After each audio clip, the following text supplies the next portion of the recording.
ഭർത്താവുമായിട്ടോ കുട്ടികളായിട്ടോ ഒക്കെ എന്തെങ്കിലും പറഞ്ഞ് ഒന്നും രണ്ടും പറഞ്ഞ് വഴക്കാവുമ്പോൾ നമുക്ക് ആ കയ്യിൽ നിന്ന് പോകും. അവരെന്തെങ്കിലും പറയും, നമ്മൾ അതിൽ മൂർച്ചയിൽ തിരിച്ചെന്തെങ്കിലും പറയും.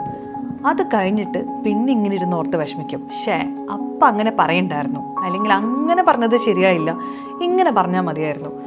ഇങ്ങനെ സ്ഥിരം ഒരു പാറ്റേണിൽ കിടന്ന് ബുദ്ധിമുട്ടുന്ന ഒരാളാണെങ്കിൽ ചിലപ്പോൾ ഈ വീഡിയോ നിങ്ങളെ ഹെൽപ്പ് ചെയ്തേക്കും. Welcome to another episode of life unedited. എൻ്റെ അടുത്ത് ഏറ്റവും കൂടുതൽ ആൾക്കാർ വന്ന് പറയുന്നൊരു കാര്യമാണ്, ദേഷ്യം വന്നിട്ട് എന്തൊക്കെയോ വിളിച്ച് പറയും, അത് കഴിഞ്ഞിട്ട് പിന്നെ റിഗ്രറ്റ് ചെയ്യും. അല്ലെങ്കിൽ സങ്കടം വരുമ്പോൾ ഓപ്പോസിറ്റുള്ള ആളെയും കൂടെ സങ്കടപ്പെടുത്താൻ പാകത്തിന് എന്തെങ്കിലുമൊക്കെ പറയും. ശരിക്കും ആക്ച്വലി അങ്ങനെ മീൻ ചെയ്തിട്ട് പറയുന്നൊന്നുമല്ല, ആ സിറ്റുവേഷനെ ജയിക്കാൻ വേണ്ടിയിട്ട് പറയുന്ന. പക്ഷെ പറഞ്ഞു കഴിഞ്ഞിട്ട് കുറച്ച് നേരം കഴിയുമ്പോഴേക്കും ഭയങ്കര വിഷമം തോന്നും, അങ്ങനെ പറയേണ്ടിയിരുന്നില്ല എന്നുള്ളത്. കാരണം ചില കാര്യങ്ങൾ പറഞ്ഞു കഴിഞ്ഞാൽ നമുക്ക് ഒരിക്കലും തിരിച്ചെടുക്കാൻ പറ്റില്ലല്ലോ. നമ്മൾ പറയും ചില ആൾക്കാർക്ക് ഭയങ്കര ഷാർപ്പായിട്ടുള്ള ടങ്കാണെന്ന് പറയും. അങ്ങനെ മൂർച്ചയുള്ള വാക്കുകൾ കൊണ്ട് ബാക്കിയുള്ളവരെ ഉപദ്രവിച്ചിട്ട് അവസാനം അവനവന് തന്നെ ബുദ്ധിമുട്ടായിട്ട് അങ്ങനെയുള്ളൊരു ലൂപ്പിൽ പെട്ടുപോകുന്ന ഒരുപാട് മനുഷ്യരുണ്ട്. അവർക്ക് ഒന്ന് റിഫ്ലക്റ്റ് ചെയ്യാനും എന്താണ് സംഭവിക്കുന്നതെന്നുള്ളത് ഫിഗർ ഔട്ട് ചെയ്യാനും ഒരു സമയം കൊടുക്കുന്ന റൂളാണ് ദ 10 സെക്കൻഡ് റൂൾ. നമുക്കൊരു ട്രിഗർ വരുന്നു എന്ന് വിചാരിക്കും, അല്ലെങ്കിൽ ഓപ്പോസിറ്റ് നിൽക്കുന്ന ആൾ എന്തെങ്കിലും പറഞ്ഞിട്ട് നമുക്ക് പെട്ടെന്നൊരു ബുദ്ധിമുട്ടുണ്ടാവുന്നു, നമ്മുടെ ഇമോഷൻസ് വന്നിട്ട് നമുക്ക് കണ്ണ് കാണാണ്ടാവുന്നു, ദേഷ്യം ആയിക്കോട്ടെ, സങ്കടം ആയിക്കോട്ടെ, ഫ്രസ്ട്രേഷൻ ആയിക്കോട്ടെ, നമ്മൾ എന്തെങ്കിലുമൊക്കെ വിളിച്ചു പറയുന്നു. ആ ട്രിഗർ വന്ന് നമ്മൾ റിയാക്ട് ചെയ്യുന്നതിന് തൊട്ട് മുന്നേ നമ്മളൊരു 10 സെക്കൻഡ് പോസ് എടുക്കുക എന്നുള്ളതാണ്. ഒന്ന് പോസ് ചെയ്യുക, ഒന്ന് ബ്രേക്ക് ചെയ്യുക എന്നുള്ളതാണ് ഈ റൂളിൽ പറയുന്ന ഒരേ ഒരു കാര്യം. ഇനി ഇതെന്തുകൊണ്ട് വർക്ക് ആവുന്നു എന്നുള്ളതും ഇതെങ്ങനെ വർക്കാക്കി എടുക്കണം എന്നുള്ള കാര്യവും പറയാം. ഇതെന്തുകൊണ്ട് വർക്ക് ആവുന്നതെന്ന് വെച്ച് കഴിഞ്ഞാൽ, നമുക്കൊരു ഇമോഷൻ വന്നിട്ട്, അല്ലെങ്കിൽ നമുക്ക് നമ്മുടെ ഓപ്പോസിറ്റുള്ള ആൾ നമുക്കെതിരാണ്, അല്ലെങ്കിൽ നമുക്ക് എഗനിസ്റ്റ് ആയിട്ടാണ് അവർ സംസാരിക്കുന്നത്, അല്ലെങ്കിൽ ഇവർക്ക് നമ്മളോട് സ്നേഹമില്ല, ഇവർ നമ്മളെ റിജക്റ്റ് ചെയ്യാണ്, നമ്മുടെ അഭിപ്രായങ്ങൾക്ക് വില കിട്ടുന്നില്ല, ഇത്തരം ചിന്തകളൊക്കെ ആയിരിക്കുമല്ലോ നമ്മളോട് ഒരാൾ ആർഗ്യൂ ചെയ്യുമ്പോഴും വഴക്കുണ്ടാക്കുമ്പോഴും ഒക്കെ നമുക്ക് ഉണ്ടാവുന്നത്. ഈ ഒരു ചിന്ത വരുമ്പോഴേക്കും നമ്മുടെ ബ്രെയിനിൻ്റെ അമിഗ്ഡല എന്ന് പറയുന്ന പാർട്ട്, അതായത് നമ്മുടെ സർവൈവൽ ഇൻസ്റ്റിങ്ക്റ്റ് ഒക്കെ നമുക്ക് തരുന്ന the primitive part of our brain, പുള്ളിക്ക് അറിയുന്ന കുറച്ച് പരിപാടികളേ ഉള്ളൂ. നമ്മളെ സർവൈവ് ചെയ്യിപ്പിക്കാൻ വേണ്ടിയിട്ട് ഫൈറ്റ് ചെയ്യുക, അല്ലെങ്കിൽ ആ സ്ഥലത്ത് നിന്ന് എസ്കേപ്പ് ആവുക, അല്ലെന്നുണ്ടെങ്കിൽ ഫ്രീസ് ആവുക, ഇങ്ങനെയുള്ള ചില കാര്യങ്ങൾ. അപ്പോൾ നമ്മൾ പറയാറില്ലേ, വളരെ കോമൺ ആയിട്ട് പറഞ്ഞ് കേൾക്കുന്ന കാര്യങ്ങളാണ് നമ്മുടെ ഫൈറ്റ് ഓർ ഫ്ലൈറ്റ് റെസ്പോൺസ്.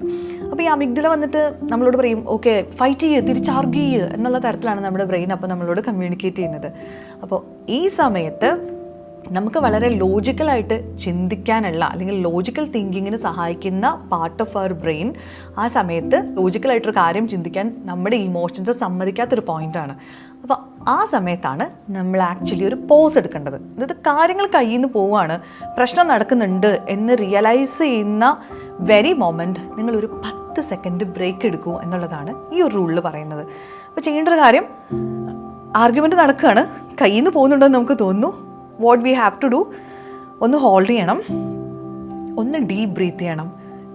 ഈ ഡീപ്പ് ബ്രീത്ത് ചെയ്യുന്നത് നമ്മളെ ഭയങ്കരമായിട്ട് ഗ്രൗണ്ട് ചെയ്യിക്കുന്ന ഒരു ആക്ടിവിറ്റിയാണ്. ഗ്രൗണ്ട് ചെയ്യിപ്പിക്കുക എന്ന് പറഞ്ഞാൽ നമ്മുടെ കംപ്ലീറ്റ് ഇത് നമ്മളെ പ്രസൻറ്റ് സിറ്റുവേഷനിലേക്ക് നമ്മളെ കൊണ്ടുവരുന്ന ഒരു കാര്യമാണ്. അത് നമ്മൾ റിയൽ ഡേഞ്ചറിലല്ല എന്നുള്ളത് നമ്മുടെ ബോഡിക്ക് മനസ്സിലാവുന്നൊരു പ്രോസസ്സാണ്. അപ്പോൾ നമ്മളൊന്ന് ഡീപ്പ് ബ്രീത്ത് ചെയ്ത് എന്താ ഇപ്പോൾ ഇവിടെ സംഭവിച്ചത് ആക്ച്വലി എന്നുള്ളത് ഒന്ന് പ്രോസസ്സ് ചെയ്യാനുള്ളൊരു സമയം നമുക്ക് കൊടുക്കുകയാണെന്നുണ്ടെങ്കിൽ നമുക്ക് കുറച്ചും കൂടെ അത്ര വൈകാരികമായിട്ടല്ലാതെ കുറച്ചും കൂടെ ലോജിക്കലായിട്ട് നമുക്ക് ആ സിറ്റുവേഷനോട് പ്രതികരിക്കാൻ പറ്റും. അതായത് റിയാക്ട് ചെയ്യുക എന്നുള്ള പരിപാടി വിട്ടിട്ട് നമുക്ക് റെസ്പോണ്ട് ചെയ്യാൻ പറ്റും. അപ്പോൾ ഇതിപ്പോൾ 10 സെക്കൻഡ് റൂൾ എന്നുള്ളത് കോമൺ ആയിട്ട് പറയുന്നൊരു കാര്യമാണെങ്കിൽ പോലും ഈ 10 സെക്കൻഡ് റൂളിൽ മാത്രമല്ല കേട്ടോ, നമുക്ക് വേണമെന്നുണ്ടെങ്കിൽ ആ സിറ്റുവേഷനിൽ നിന്ന് മാറി നിൽക്കാം. ഒരു കോൺഫ്ലിക്റ്റ് നടക്കുമ്പോൾ നമുക്ക് പെട്ടെന്ന് ജസ്റ്റ് ഒന്ന് മുറിയിൽ വരെ ഒന്ന് പോയി വരാം, അല്ലെങ്കിൽ ഒന്ന് ബാത്റൂമിൽ പോയിട്ട് ഫേസ് വാഷ് ചെയ്ത് തിരിച്ചു വരാം.